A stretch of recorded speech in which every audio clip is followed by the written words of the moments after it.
নমস্কাৰ পুনৰ মই সকলোকে মোৰ চেনেলটোলৈ আন্তৰিক প্ৰীতি আৰু সম্ভাষণ জনাই আজি মই আন এটা ভিডিঅ' লৈ সকলোৰে আগত উপস্থিত হৈছোহি কিন্তু প্লিজ আপোনালোকে মোৰ চেনেলটো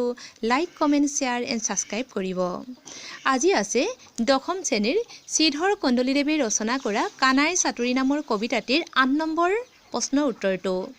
কানাই চাতুৰী কবিতাটিৰ ৮ নম্বৰ প্ৰশ্নটো আছে কবিতাটোত কাঠবাজি বুলি কাক কৈছে ইয়াৰ অৰ্থ কি এই অপবাদৰ পৰা তেওঁ কোনে ৰক্ষা কৰিলে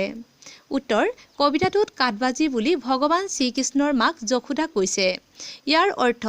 যি তিৰোতাৰ সন্তান নাই এই অপবাদৰ পৰা যশোদাক কৃষ্ণই পুত্ৰৰূপে জন্ম লৈ ৰক্ষা কৰিলে তাৰ পিছত ৯ নম্বৰ প্ৰশ্নটো আছে তাৎপৰ্য ব্যাখ্যা কৰা ক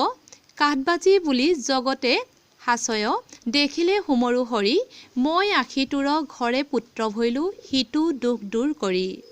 উত্তৰ উক্ত কবিতাফাঁকি আমাৰ পাঠ্যপুথিৰ অসমীয়া সাহিত্য চয়নিকাৰ অন্তৰ্গত কবি শ্ৰীধৰ কন্দলীদেৱৰ দ্বাৰা ৰচিত কানাই চাতুৰী নামৰ কবিতাটিৰ পৰা তুলি অনা হৈছে উক্ত কবিতাফাঁকিত পুত্ৰ কৃষ্ণই মাক যশোদাক উদ্দেশ্য কৰি কৈছিল কবিতাফাঁকিৰ যোগেদি মাতৃ যশোদাৰ প্ৰতি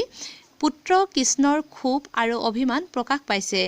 কৃষ্ণৰ মতে মাতৃ যশোদাই স্বয়ং ব্ৰহ্মাণ্ডৰ গৰাকীক পুত্ৰ স্বৰূপে পালেও কৃষ্ণক আদৰ স্নেহ নকৰে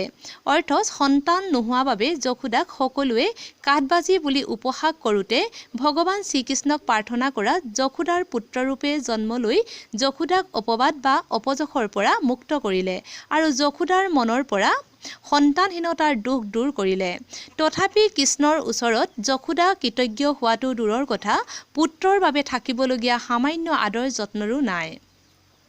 সেয়েহে কবিতাফাঁকিৰ যোগেদি কৈছে যে কাঠবাজি বুলি জগতে হাসয় দেখিলে হুমৰু হৰি মই আখিটোৰ ঘৰে পুত্ৰ ভৈলো হিতু দুখ দূৰ কৰি মৰমৰ ছাত্ৰ ছাত্ৰীসকল আজি মই ইমানতে ভিডিঅ'টো সমাপ্ত কৰিব বিচাৰিছোঁ পুনৰ বেলেগ এটা ভিডিঅ' লৈ সকলোৰে আগত উপস্থিত হ'মহি